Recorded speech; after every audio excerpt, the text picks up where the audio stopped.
Welcome back to the National Defense. It's Randy Miller, and of course, it's Suicide Prevention Month, and we can't say enough about that and the people that are helping to bring that to at least some smaller numbers. And Warriors Heart, we've talked about them before on the program. I mean, they do such a great job with that.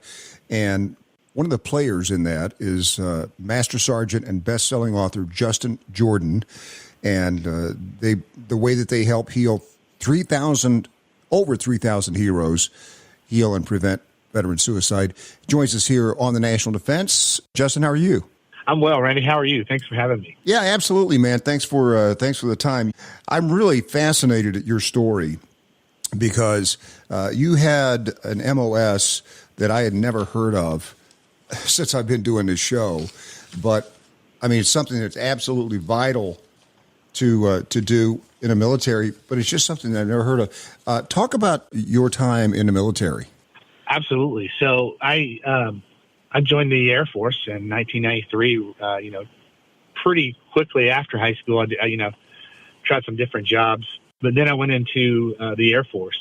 The career field I chose was called services, and it's kind of a jack of all trades, if you will. Everything from being a cook to working in the hotels, fitness centers, gyms, an MWR type thing. But there was a little bit of a portion of it that was called mortuary affairs.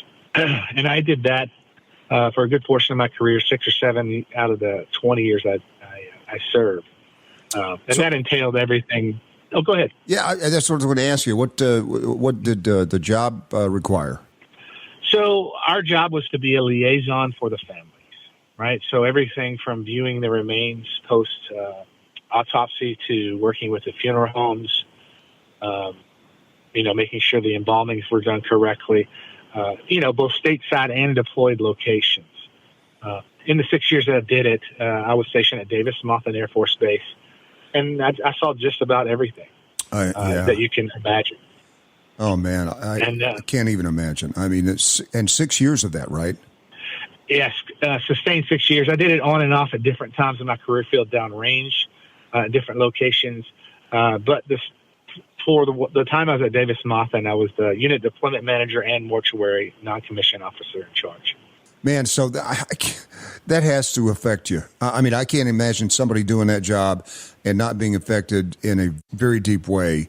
And I'm sure that was the same with you, right? Oh, man, it broke me, to be honest. And you go through all of these things. Why am I feeling this way? Why am I weak? Why am I, all of these whys in your head, and you don't understand that, the human brain isn't meant to see that kind of repetitive stacked trauma.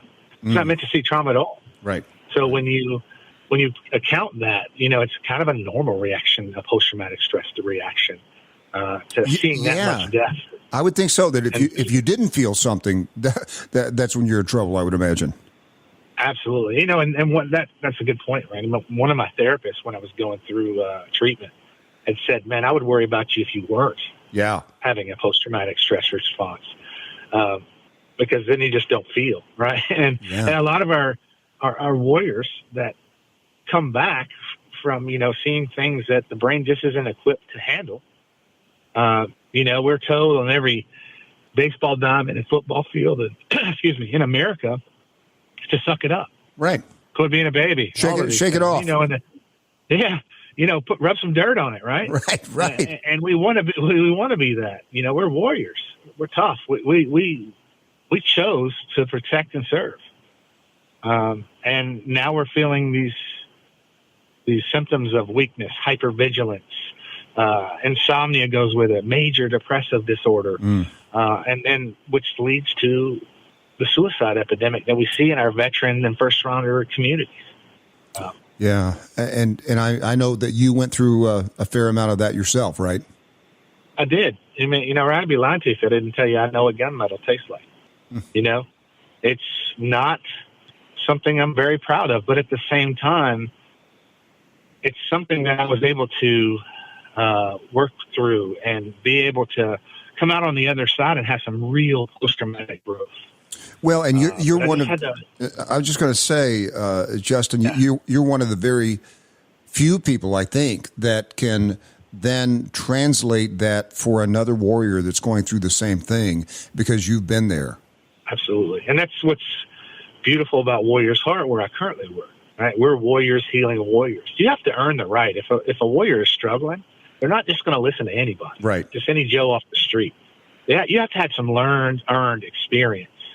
And a lot of times they'll make jokes with me, chair force, right? We go back and forth between the branches. But when they find out what I did, they're like, okay, this guy gets it. Yeah. He understands Yeah. the struggles I'm going through.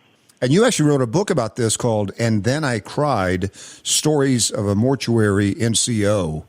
And that has to be, I would think, very therapeutic in itself. It is.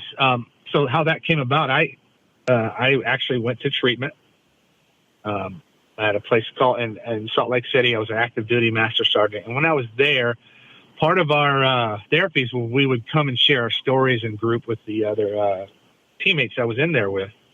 And, you know, it was a struggle because I would come in every day with a different story. And, you know, the men and women I was in there with, you know, they had one or two. I had hundreds, so I didn't know what to share. Right. But my therapist shared with me on the way out the door, she's like, your stories have impact on others. And I really think you should consider writing them down, because we did cognitive processing therapy, which was handwriting our stories. So I really thought about that on the way home and said, you know what, challenge accepted. And I hand wrote the book in 30 days after I got home. Oh, wow. And I really wanted to make sure that it was a dignified product. It wasn't something that I was, you know, hey, look at me. It's about the stories of the men and women. And I ask you to walk next to me and feel it. Because the more we share our stories, the less, I call it the ripped off Band-Aid theory. Every time you tell it, it hurts a little less. And that's what we have here at Warriors Heart. We do a thing called a lifeline, and it's from first cognition all the way to current state. You go through it with your peers, and it's kind of a crescendo moment in our treatment, right? It says, hey, and you have to give that story in front of your peers, and that's hard to do. Wow. You know, Tom Spooner, one of our founders, often says, you know, a gunfight, that's easy, but sitting in front of my peers and sharing my deepest, darkest secrets, that's hard to do. Wow. We're talking to Justin Dorton here on the National Defense. And, let's get into Warriors Heart. How did you find them, and what do you do there? Absolutely. Well, thank you. I found them 7 years ago. I was, that stereotypical veteran, jumping from job to job to job after service. I was medically retired for post-traumatic stress after 20 years in service. My wife was active duty. She is medically retired just at 19 years. So we found ourselves, probably about 20% of our income trying to figure out a VA system, trying to figure out all of these things, and just struggling. Also, some unresolved post-traumatic stress on both of our sides. Sure. Right. So I had my daughter had decided to play softball at the local high school here in Bandera, Texas. And I met one of our founders, Lisa Lannon, was working the concession booth. And we just started talking and had a good conversation. And she invited me out to show me what Warriors Heart was all about. It was new in the community, less than a year old at that time. And I just fell in love. And they said, hey, you want to work with us? And I'm like, absolutely. And since then, I've done everything here. As I was admissions advocate, I became the admissions director for 4 or 5 years. Now I've transitioned into the special operations director. And I support all the teams at both of our locations with anything they may need, special projects, and help with. And I know you guys have a 42-day recovery program. Talk about that a little bit, and why 42 days? So thank you. And that's unique in the industry, actually. So most programs, when you talk about, and I'm using air quotes here, rehabs, we're a training program. We offer rehabilitative services, but we do it in a 42-day training program because we want you to become a sober, confident warrior. What we found is that 28-day model, which was kind of driven by insurance, is not enough. And we consistently saw, or in the early days, our warriors asking for extensions. And 42 days seems to be the sweet spot. And, there's studies out there by the hundreds that say, the more time you spend in treatment, the better likely the outcomes are. So we decided to create a 42-day training program for our warriors to become sober, confident warriors. That's really interesting. And at Warrior's Heart, I know that that includes detox, inpatient recovery, sober living, aftercare on over 500 acre ranches that they describe as, feels like the opposite of a hospital. I can imagine that. And, I don't know, Justin, how many times you've been in the hospital or been a part of a hospital care situation, but that seems to me to be the opposite of taking care of someone, because I've seen people in hospital stays that last so long that it becomes kind of a toxic situation. What you guys do is really the opposite of that. Absolutely. One thing our founders did really well was make sure that we weren't in a hospital sterile environment. We need our warriors to, have an environment of care that's, respectful of their service. They deserve it. They deserve to have 5-star accommodations. Yeah. They deserve to have queen-size beds. They deserve to have the very best therapists that you can get.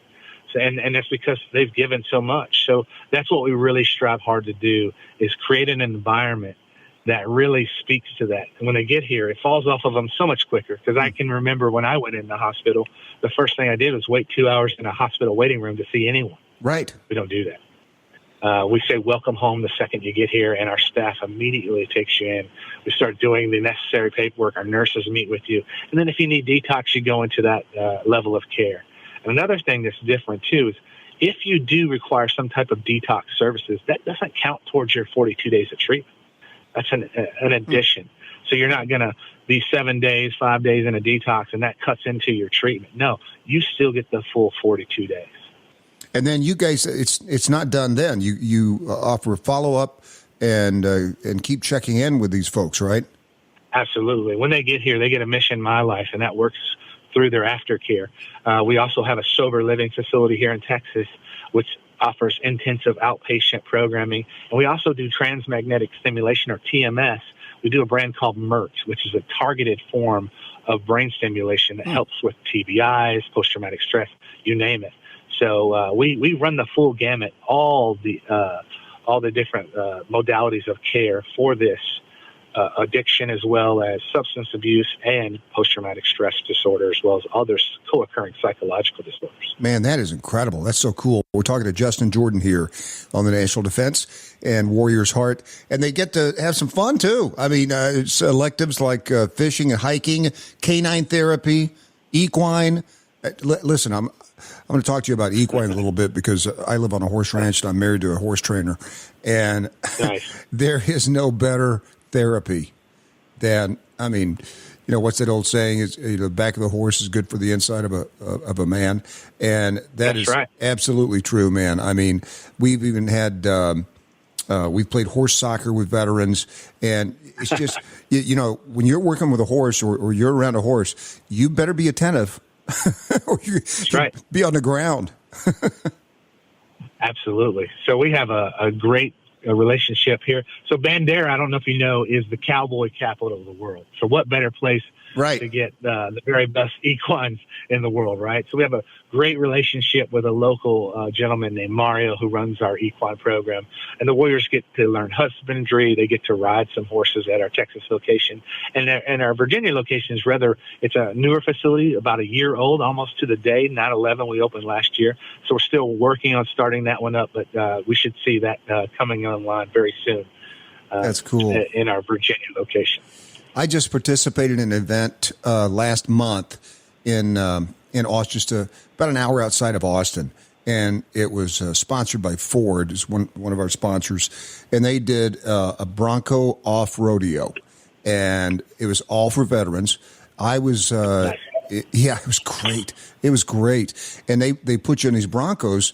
And you go on this expedition that is, over rocks and things you shouldn't be able to climb in a Bronco. And I get in mine, and I've got 2 Purple Heart recipients in the back, and I'm driving, and I'm like, what? I got to be responsible for 2 Purple Heart recipients? But it was. Believe me, they've seen much worse driving than you. Oh yeah. We had a blast. We just had a blast. Yeah. And, that's the kind of stuff I think you're talking about, that number one, that camaraderie, that feeling of doing something and being a part of a mission. That's just, I mean, to me, that's just common sense, right? It is.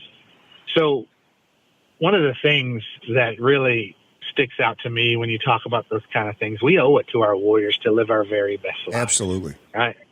We owe it to them because the ones that we have lost, if they were sitting next to us, they wouldn't want us sitting in it for a moment. They'd want us to go out there and excuse my language, kick ass every day. And that's what we try to, show with our warriors through our own actions, right?